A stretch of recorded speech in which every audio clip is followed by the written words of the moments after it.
नमस्कार, मैं डॉक्टर अशोक कुमार। आशा है कि आप लोग सकुशल होंगे। पिछले कुछ वीडियोज में मैंने आपसे गुरुदेव श्री रामलाल जी सियाग के सिद्ध योग के बारे में जानकारी शेयर की थी। तो क्वेश्चन आया कि जो गुरुदेव का सिद्ध योग है ये किस प्रकार आज जो प्रचलित योग है उससे भिन्न है।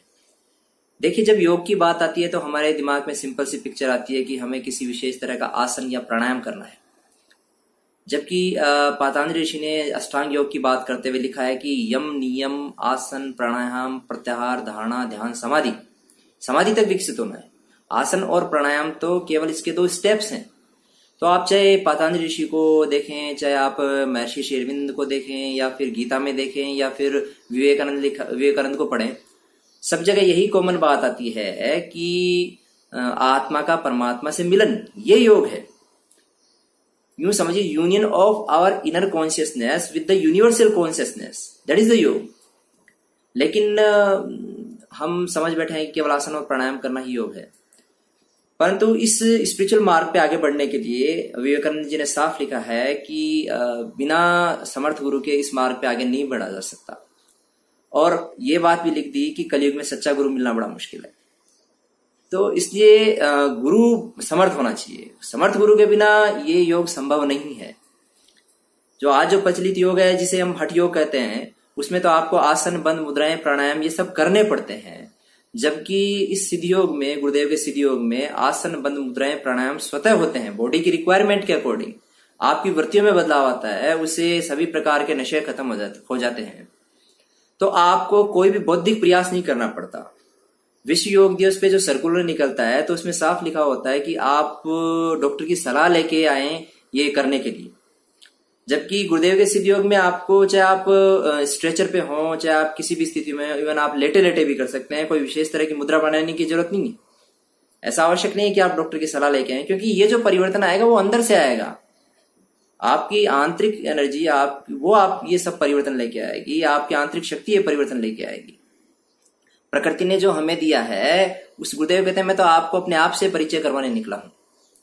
इसी संबंध में महर्षि श्री अरविंद ने कहा है कि अगर हम पूरे विश्व को कोई सबसे महत्वपूर्ण चीज दे सकते हैं तो वो है भारतीय योग। स्वामी विवेकानंद जी भी जब अमेरिका गए थे तो उन्होंने कहा था कि न तो केवल अकेला आपका भौतिक विज्ञान इस विश्व का भला कर सकता है, न अकेला ये हमारा अध्यात्म विज्ञान इस विश्व का भला कर सकता है। आप तो हो अंधे, हम हैं लंगड़े, हमें अपने ऊपर बिठा लो, दोनों का काम हो जाएगा। तो इस प्रकार गुरुदेव कहते हैं जब तक ये दोनों मिलेंगे नहीं, दोनों विज्ञान मिलेंगे नहीं, इस विश्व का कल्याण नहीं हो सकता। गुरुदेव कहते हैं मैं तो निकला ही साइंटिस्ट से मिलने हूं कि ये आप इस पे खोज कीजिए कि क्यों मेरी तस्वीर से ध्यान लगता है, क्यों मंत्र से ये सारे परिवर्तन आना प्रारंभ हो गए। देखिए, भारतीय योग दर्शन के अनुसार मनुष्य का शरीर 7 प्रकार की कोशिकाओं से मिलकर बना है। सबसे पहले अगर अपन बात करें तो अन्न, मन, प्राण, विज्ञान, सत, चित्त और आनंद। तो मानवता में ये जो नीचे के 4 कोश हैं, अन्न, मन, प्राण और विज्ञान, ये चेतन हो चुके हैं। पश्चिम ने विज्ञान तक बहुत प्रोग्रेस की है, मगर सत, चित्त और आनंद ये तो अनटच्ड हैं। ये अभी चेतन होने बाकी हैं। और साइंस भी ये कहते हैं कि जो कि हम त्रिपुण लगाते हैं वो इसी का द्योतक है कि ये जो 3 प्रकार की सेल्स हैं ये चेतन होगी तो पार पड़ेगी, तो मनुष्य का पूर्ण विकास होगा। हमारी साइंस भी ये कहते हैं कि हम ब्रेन की केवल 5% सेल्स को यूज कर पाते हैं, 95 ब्रेन सेल्स को तो हम यूज ही नहीं कर पाते। तो ये मानवता में एक दिव्य विकास रह गया, जिसके बारे में महर्षि ने कहा है कि आगामी मनुष्य दिव्य रूप धारण करेगा, divine transformation of human being, creation of spiritual world. तो जब ये बाकी 3 बची कोशिकाएं मनुष्य में चेतन होंगी तो पार पड़ेगी। गुरुदेव कहते हैं कि एक याज्ञवल्क्य ऋषि हैं, उन्होंने जरूर आनंद को टच किया है, बाकी सत और चित्त तो भी अनटच्ड है। तो इस प्रकार ये एक परिवर्तन आना है। ये जो परिवर्तन ये अंदर से आएगा। गुरुदेव कहते हैं कि जब ये सब बातें कोई दूसरा सुनता है तो एक बार उसको यूं लगता है कि ये सब काल्पनिक बातें हैं, मगर जब ये बातें मूर्त रूप लेने लगती हैं तब समझ में आता है कि ये हमारा जो ज्ञान है इसमें कितनी संभावनाएं हैं। इसको किसी भी प्रकार के बौद्धिक प्रयास से न तो समझाया जा सकता है और न ही समझा जा सकता है। ये ज्ञान तो अंदर प्रकट होता है, गुरु की कृपा से प्रकट होता है। गुरुदेव कहते हैं कि जैसा समर्पण मेरा मेरे गुरु के प्रति था, वैसा समर्पण आपका मेरे प्रति होगा तो पार पड़ेगी। मतलब इसमें सारा खेल भाव प्रधान है। आप जिस भाव से गुरुदेव से प्रे करेंगे उसी भाव से आपको रिजल्ट मिलेगा। गुरुदेव कहते हैं कि इसको आपको अंदर से झुकना है, बाहर से कुछ करने की आवश्यकता नहीं है, किसी भी तरह कर्मकांड करने की आवश्यकता नहीं है। एक पुरानी बात है यहाँ बीकानेर की। तो एक कोई सज्जन थे, वो गुरुदेव हॉल में बैठते थे। तो वहां कमरे के बाहर दरवाजे के पास से नाक रगड़ते रगड़ते गुरुदेव के पास आते थे। अब गुरुदेव को उनका अंदर का पता था, तो गुरुदेव कहते पंडित जी से पार नहीं पड़ेगी, आप बाहर से आपको झुकने की आवश्यकता नहीं है, जब तक आप अंदर से नहीं झुकेंगे पार नहीं पड़ेगी। तो इस प्रकार आपको अंदर से सरेंडर करना पड़ेगा। यही बात है कि हम कई बार कहते हैं कि साहब कब तक रिजल्ट मिलेगा या कब हम उस परम स्थिति में पहुंचेंगे।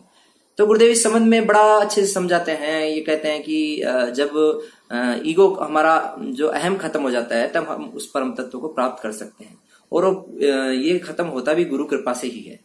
तो ये जो आने वाला परिवर्तन है, जो कि संपूर्ण मानव जाति में आने वाला है, इसके बारे में गुरुदेव बड़े अच्छे से समझाते हैं कि क्यों मेरी फोटो से ध्यान लगता है, किस प्रकार ये मंत्र परिवर्तन ला रहा है, और पूरे वैश्विक स्तर पे क्या परिवर्तन लाएगा। तो इस संबंध में आप गुरुदेव की वेबसाइट पे जाके कुछ वीडियोस देख सकते हैं, www.the-comforter.org। वीडियो के लास्ट में गुरुदेव आपको मंत्र भी बताएंगे जो आपको मन ही मन में जपना होता है और सुबह शाम ध्यान करना होता है। इस वीडियो में एक डिस्क्रिप्शन में एक लिंक भी जोड़ देंगे, ताकि आप जो वीडियो है वो देख सकें, जिसमें गुरुदेव ने कहा है कि किस प्रकार का परिवर्तन भारत में आएगा, आगामी पूरे विश्व में आएगा। धन्यवाद। अब मंत्र बता दूं।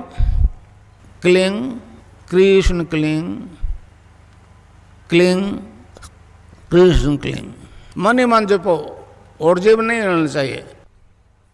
अच्छा, अब ध्यान करो भाई 15 मिनट। यहाँ मुझे देखो और नाम जब चालू रखो। कोई प्रकार की योगिक क्रिया हो तो घबराएगा नहीं। 15 मिनट ध्यान करो, 15 मिनट में अपना बंद हो जाएगी। मन ही मन जपो, और जेब नहीं रहना चाहिए। Cling Krishna cling, cling Krishna cling, cling Krishna cling, cling Krishna cling, cling Krishna cling.